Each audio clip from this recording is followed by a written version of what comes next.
Hola. En términos generales podríamos decir, no en todos los casos, pero en muchos casos cuando se habla de la estructura legal, de cómo se manejaba una sociedad en tiempos antiguos, muchos siglos atrás, en general lo que vamos a encontrar es que el Estado está llevado adelante por los líderes, básicamente. Casi durante siglos, hasta la Revolución Francesa, el Estado era el rey. Recordemos aquella famosa frase de Luis XIV que decía «L'État c'est moi», el Estado soy yo. Y los pueblos realmente no eran parte del Estado, sino que eran súbditos del verdadero representante del Estado, que era la monarquía. Y en general la legislación era una legislación que tocaba la situación de los nobles, de la nobleza y del rey propiamente dicho, sea este rey un rey absoluto, digamos, como en la época del absolutismo ilustrado, o un rey que por ahí representaba algunas partes del pueblo, como aquellos que vivían en dominios en la Francia del siglo XII, en la época de Felipe Augusto, en fin, podríamos explorar un montón de épocas, pero en general la historia está escrita por aquellos que ostentaban el poder. Una de las características más fascinantes que tiene el texto de nuestra parashá, una parashá doble, Bahar Bejucotai, pero a lo que yo me voy a referir tiene que ver con justamente la primera de las dos, Parashat Bahar, es que la legislación en lo que tiene que ver con la tierra, con la posesión de la tierra, que en legislaciones paralelas de otros pueblos y de otras épocas, y no solamente paralela a la época bíblica, sino inclusive muchos siglos después, siempre va a hablar de del poder del rey o del soberano o del noble sobre la tierra. En definitiva, encontramos en la época feudal, donde los que habitaban esas tierras y esas posesiones que continuaban y que contenían los señores, tenían que ver con siervos, básicamente con súbditos, y esos señores tenían un montón de derechos sobre el propio pueblo. Lo fascinante es que en la legislación que encontramos en nuestra parashá, donde se habla básicamente de la libertad como elemento central, se habla inclusive de la libertad de la tierra como si la tierra fuera un ser vivo. Claro que de alguna manera es un ser vivo. Es más, de acuerdo a la concepción rabínica y a la concepción bíblica, nosotros fuimos creados de la tierra. ¿Recuerdan? Que Dios hace un montículo de tierra y nos insufla hálito de vida y nos transformamos en seres vivos. Entonces, vaya si la tierra tiene vida. Pero a partir de ese concepto y más el hecho de que Dios declara que la tierra es de Él, hace toda una función y un trabajo de que la tierra tiene que descansar. Como tiene que descansar los seres vivos, también la tierra. Y ahí viene esta legislación, por supuesto, del año sabático, que el séptimo año no trabajaba y la tierra descansaba. O sea, se habla no del dueño de la tierra, no del gran rey, no del gran líder, no del noble, no del sacerdote. Se hablaba de la tierra, una legislación para que la tierra descanse, como si la ecología se hubiese adelantado 2500 años en el tiempo. Continúa esta onda, esta perspectiva del trabajo de la tierra y llega también a los esclavos y al pueblo.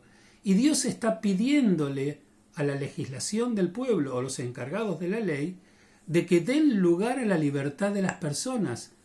Otra vez, no del rey, no de los atributos del soberano, no del ministro de armas, ¿sí? Ni siquiera aquel que tenía que ver con el sacerdocio. Era directamente al pueblo. Y entonces, por ejemplo, encontramos cosas así.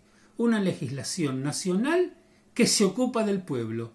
Y los líderes prácticamente no tenían cabida en esto. Y dice, y proclamarás con el toque del shofar en el mes séptimo, en el día 10 del mes, obviamente será el equivalente a Yom Kippur, en el día de las expiaciones, habréis de proclamar con el shofar en toda vuestra tierra, y consagraréis el año del cincuentenario, esto ocurría cada 50 años, y proclamaréis libertad en la tierra para todos los habitantes.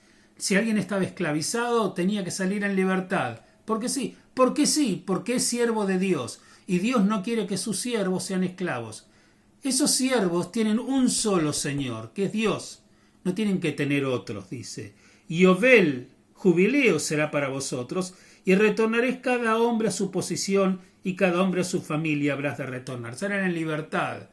Inclusive si alguien había perdido su casa, según esta legislación, tenía derecho a volver a tener su propiedad. Es como que había que volver el tiempo atrás para que las personas, aún las más bajas, aún las que habían llegado a la esclavitud, pudieran ser absolutamente libres. Más adelante, el texto habla sobre también parte del pueblo, quizás un esclavo, un trabajador, sobre de qué manera los otros que estaban trabajando bien tenían que apoyarlo y ayudarlo. Y dice así, el texto dice: mas la tierra no habrá de ser vendida a perpetuidad, ya que mía es la tierra, pues extranjeros y residentes sois vosotros ante mí. Y en toda la tierra que vuestra posesión tendrás, redención habráis de conceder a la tierra.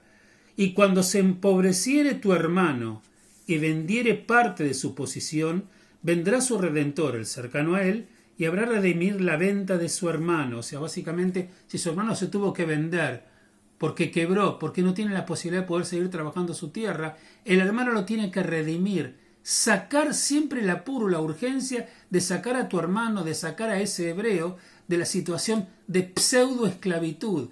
Él tiene que estar en libertad. Y si Dios entregó la tierra prometida para que todos habiten en esa tierra, estaba la idea de que todos tienen que ser poseedores de su propia tierra para volver a trabajarla. Y si de alguna manera la perdieron, la tienen que recuperar, como dijimos recién en el jubileo.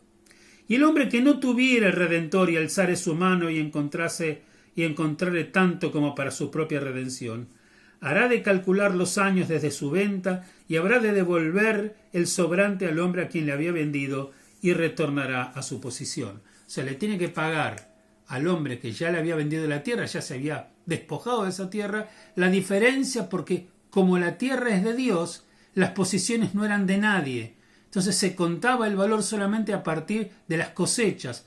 ¿Cuántas cosechas el hombre que te devuelve la tierra estaría perdiendo? Eso le vas a pagar. Pero la tierra vuelve a vos, porque fuiste el dueño de esa tierra, ser humano, cuando Dios dividió y partió la tierra para que uno pueda tener su propia heredad. Y al final, frente a toda esta actitud de cuidado y sensibilidad, el texto dice: cuando se empobreciere tu hermano y vacilare su mano junto a ti, habrás de sostenerlo, no lo dejes caer. ¿Dónde están los reyes? ¿Dónde están los nobles? ¿Dónde está la legislación para los más importantes, para que ellos dictaminen qué es lo que pasaba con el bajo pueblo? Acá es el pueblo directamente. Y vacilare su mano junto a ti, habrás de sostenerlo. Fuere extranjero o residente, acá no importaba quién era. Si está débil lo tenés que sostener. Y que viva contigo. No habrás de tomar de él ni interés ni lucro, y habrás de temer a Adonai tu Dios para que viva tu hermano contigo.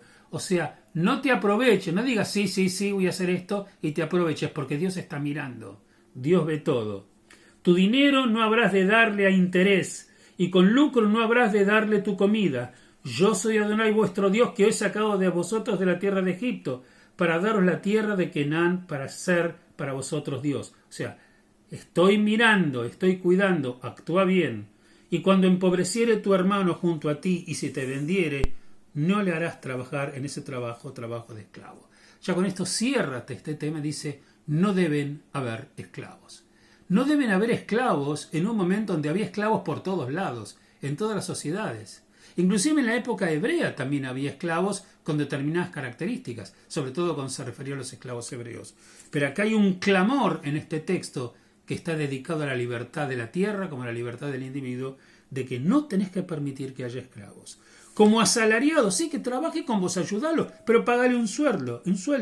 Como residente estará contigo hasta el año del Yobel, que trabaja contigo, es el jubileo, donde se supone que él, como dijimos, vuelve a su tierra. Saldrá de contigo él y sus hijos junto a él, retornará a su familia y la posesión de sus padres retornará. Los padres tal vez murieron, él perdió la tierra, pero vuelve a su tierra, ya que mis servidores son mis servidores porque yo soy Dios, no son los tuyos, ser humano, son tus hermanos, no tus esclavos.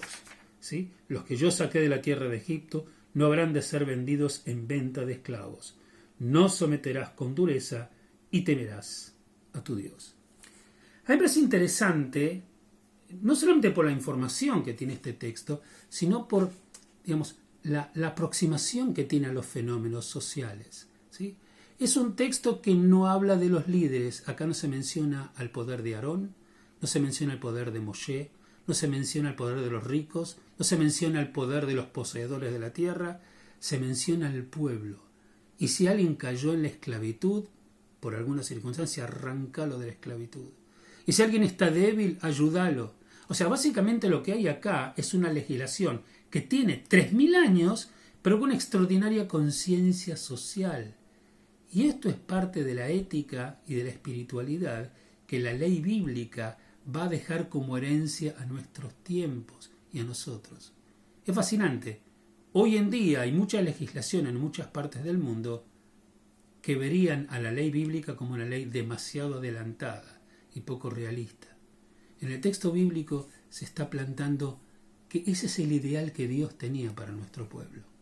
Un pueblo en que sus miembros nunca iban a perder sus tierras, que cierto respeto por el derecho, el disfrutar de la vida y el abrazarla iba a estar presente, porque la idea de que Dios es el único verdadero dueño de la tierra era la que terminaba de regir este tipo de actitudes.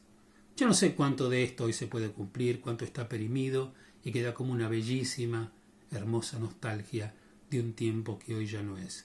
Pero sin ninguna duda el conocer estos textos nos podrán inspirar a nosotros a ser muchísimo más sensibles al dolor ajeno, muchísimo más sensibles a la necesidad de nuestro prójimo y por supuesto muchísimo más sensibles a tratar de ser mejores personas. Shabbat Shalom y Boraj para todos.